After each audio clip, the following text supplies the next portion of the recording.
I'm Michael Prince with BecauseFamily.org and FamilyTechBlog.com. Here is my biggest rant about CES 2020.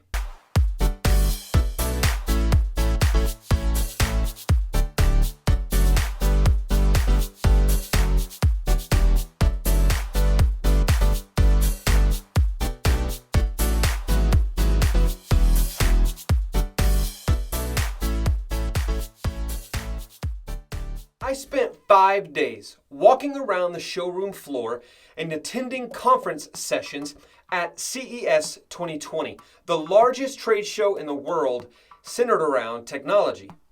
I saw all kinds of really neat stuff. I saw robots. I saw smart cars. I saw smart home technology. I saw all kinds of companies vying for attention, vying for money and investors, and vying for consumers to want to buy their product. I also saw a lot of people making toys and education products for children. These people are why I'm at CES. I'm there to learn what it is that they have that's going to benefit our kids in the future. Technology is an amazing tool. It's a great resource and very useful in every avenue of our lives. It's super helpful with education. In some ways, it's giving teachers the ability to give kids one-on-one attention, finding out what it is that they need and how they can help them the best.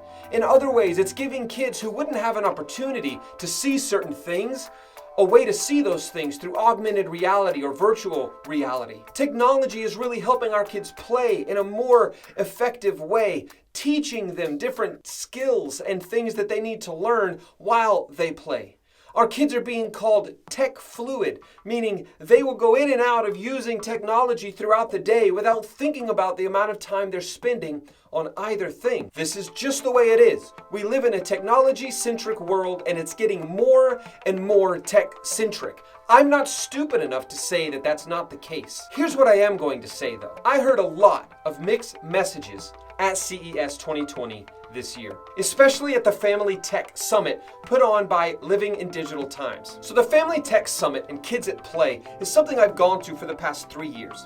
It's become increasingly frustrating to sit and listen to 3/4 of the presenters talk about their new technology or software or hardware and how it's going to change the face of education or play or family as a whole. Sure, your technology is super cool, it looks really neat, and I love what you're doing. However, there are 1/4 of the people coming up on the stage who are talking about and warning about our dependence on technology and our kids' resistance to anything not technology related. Calling them tech fluid is fine, especially when you're talking to people who create technology. But if I were to tell parents, hey, your kids are tech fluid and they expect more technology in the classroom and they expect learning to be fun and to be technology driven and centered, and if I say that to parents or I say that to teachers, many of them are frustrated, annoyed, or even concerned or scared because they're struggling to keep up with this. CES is full of industry experts and analysts and media who cover this technology industry.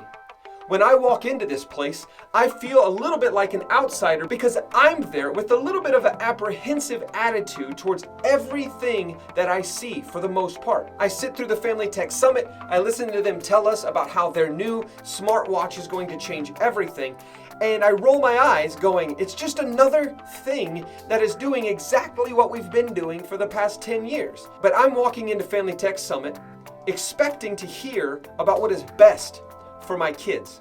Here's what I've been hearing over the past few years. Here is what's best for your company. Here is what's best for your new invention. Here is what's best for the technology you're making. And we expect parents to just accept it, hook, line, and sinker, with no thought. Again, there are people that show up to the Family Tech Summit and they speak or they become a part of a panel and they talk about the good things they're doing to protect families or to help families with screen time limits. They had an author of a book this year who had written about how his kid became kind of zombified while he was watching YouTube videos all the time.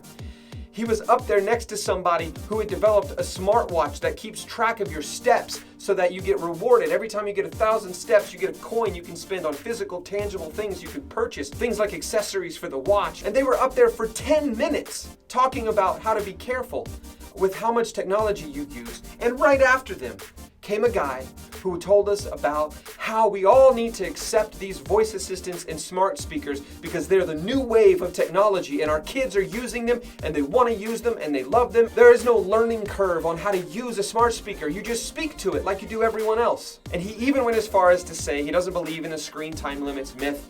He doesn't believe that it's important, it's not a big deal. And I already expected that from him because he had unpacked that whole belief system last year, based on his research that his company has done, a company that makes software and hardware for kids' toys.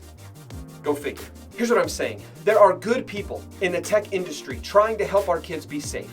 I heard from executives from Avast who put together brand new parental control software, screen time limit software, GPS tracking. Somebody from Life 360 who also has GPS tracking and alerts and safe driving alerts that we can put in our kids' phones so that we can help keep them safe. I heard from authors, like I mentioned, who write about how to protect our kids from too much technology. I even heard and got to speak to some leadership from an organization that helps support local toy stores, an organization called Astra, and they help support real play with tangible toy products and new inventions that are coming out to help our kids learn and grow through playing with toys and having fun and going to local small town toy shops. They are there and they're at CES, but their voice is getting drowned out by people trying to sell their products and their technology. Now, does this mean I'm not going to go to CES or the Family Tech Summit? No, it does not. Here's what it means. It means my job is more important than ever. My job is to say, hey, I love technology. I'm a nerd. I like to play with it. I like to use it. I like to use it to benefit my life and make my life more convenient. But I am not going to buy in hook, line, and sinker to the idea that it's just the wave of the future and we need to step out of the way and let it happen. Because you know what? I love when my kids color a picture in a coloring book or go outside and pick flowers or plant flowers. I love it when I hear the sound of a basketball hitting against the garage wall outside because they're outside doing something physical. I'm sorry, but technology doesn't need to replace those things. Can it enhance it? Absolutely, and it should. Can it provide opportunity where people don't get opportunity? Definitely, it needs to, but we've got to be careful. Don't tell me it's what we've always been doing, just a new version of it. I have spent the last 5 years digging in to the facts and the details on what our technology-centric culture is causing in our young people and in our lives. And it's not scary, it's not frightening, it's not dangerous, but is it healthy? That's my question. And when I left CES 2020, I was a little frustrated at first, but I was encouraged with my conversation with people from Astra and my conversation with people from Avast and parents who are just trying to create technology that will help their families. That's what I'm trying to do. I'm trying to create content that's going to help your family. So thank you very much for watching and for listening.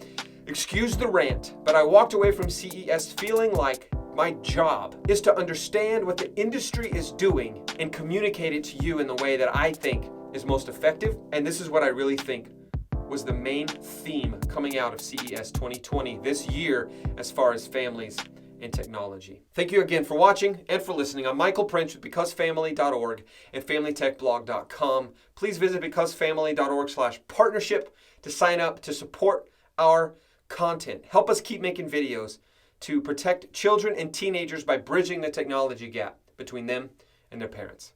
Thanks again. Bye-bye.